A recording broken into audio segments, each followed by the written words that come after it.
Welcome to Pillars. This is the podcast of the 363rd ISR Wing. Our mission here is to find short resilience topics so you can fix any challenges you have and finish a better wingman and airman. Today we're going to look at the social pillar or social domain, but we're going to begin with looking at these domains of resilience. I'm here with Dr. Jerry Walker, and I'm Chaplain Jim Bridgham. Dr. Walker, can you talk about what these four domains are briefly? Sure. So we've got the mental pillar, the physical pillar, the social pillar, and the spiritual pillar. And myself as a psychologist and you as a chaplain, we actually work with people on all four of these pillars, and they're really self-explanatory.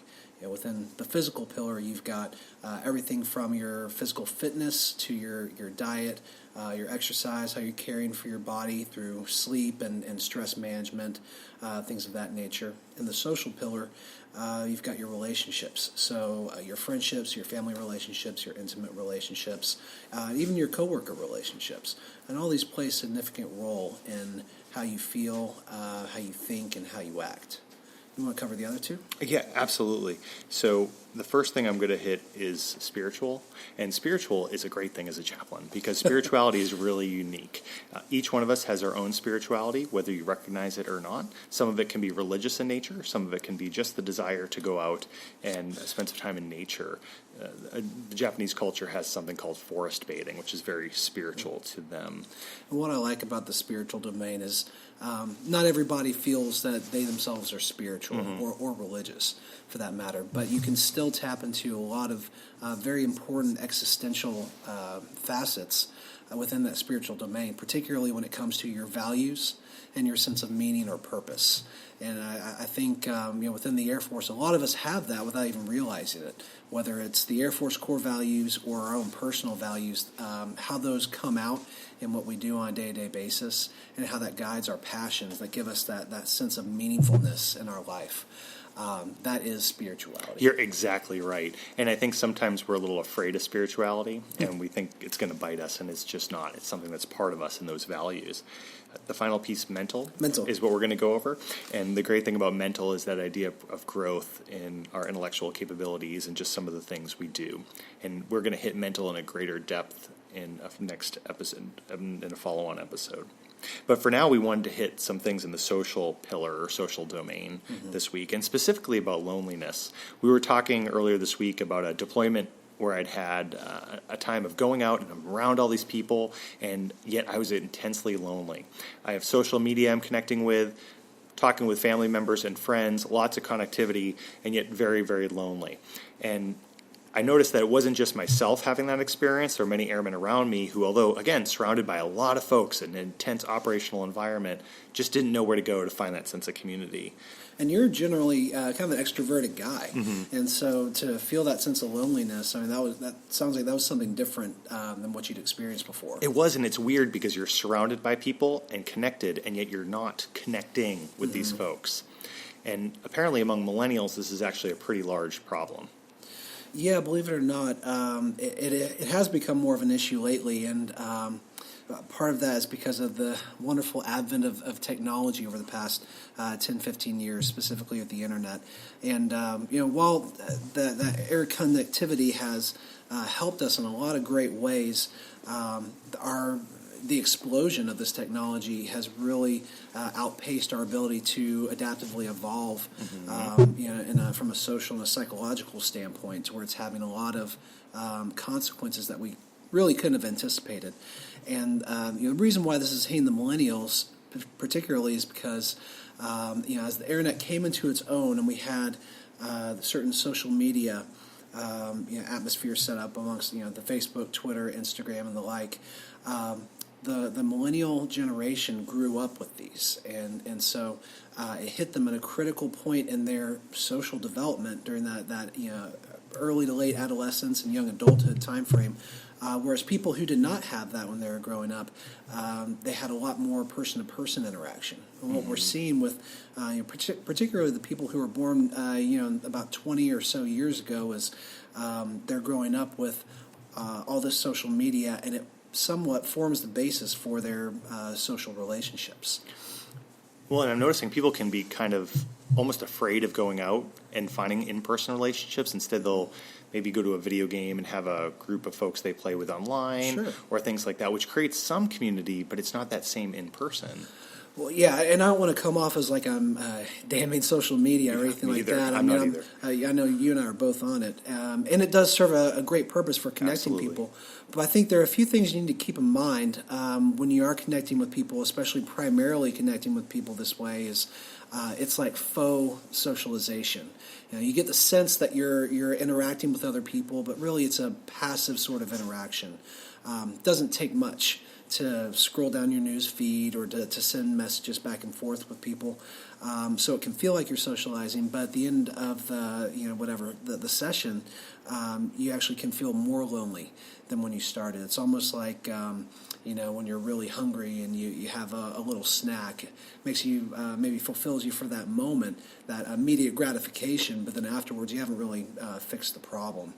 Another issue with social media is that there's a lot of image management. So people will try to represent themselves in a very favorable way, for better or for worse, because they want to show off the great things in their lives and their great accomplishments. But what this does is it gives us an inauthentic representation of people's lives as a whole and sets this extremely high bar for what is considered the average or normal life experience. And so if you're going through a tough time, if you're having difficulties at work or at home or in other areas of your life, you go on Facebook and you see that everybody's happy and they're celebrating these relationships and these accomplishments, it can actually lead to you feeling really depressed. And that, in turn, sets an impossible standard for happiness. I agree, and I think when we go out in those communities we're around, sometimes we're reticent to, because people will see what's actually going on inside. Mm-hmm. And we want to present this perfect aura. And we want to say, look, I'm perfect, just like my Facebook account and my Instagram. But the reality is all of us have issues going on below the surface. And the only way to help deal with that and grow with it, fix our challenges, overcome them, is in community. That's a great point. I mean, if we're trying to construct this representation of ourselves through social media, then, oh my goodness, this fear of possibly shattering that through your in-person contact could actually lead to people engaging in self-imposed isolation, which, of course, is going to make them feel even more lonely, and then can make them feel like they need to seek more attention through these social media spheres.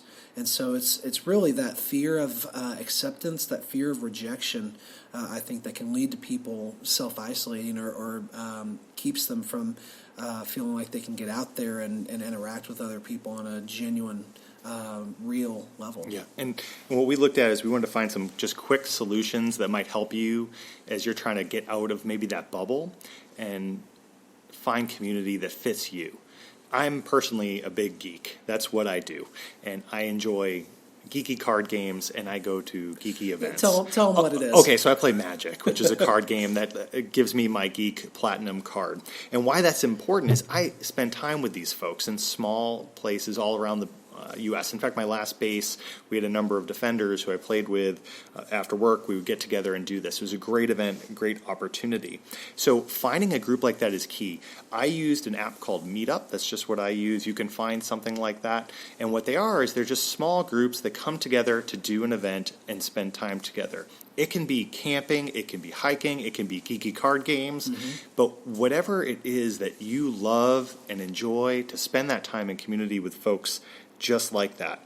Another option is your base has tons of events. They do. In fact, they're just sometimes difficult to find depending on the base. There's always an app or something. I'd encourage you to find an event and just go. You might be one of 5 people there, but show up and just try to meet someone.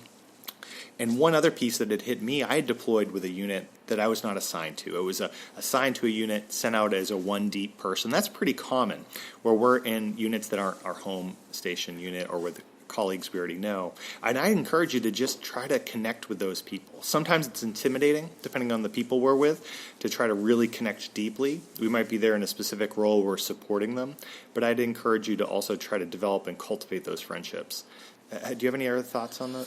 No, I think you hit the nail on the head. I mean, it's hard when you're trying to find people with similar interests, but A lot of times there are those other people out there who enjoy the same thing. And, hey, if you've got a common interest like, pro football or certain video games, you're going to find a ton of people who share that interest. But even more constrained interests. So, I don't know how popular Magic the Gathering is. But it sounds like you've been able to find people at various bases who do share that interest. Maybe had to look for them a bit more creatively or other places. But you're able to find those, helped with that sense of connection.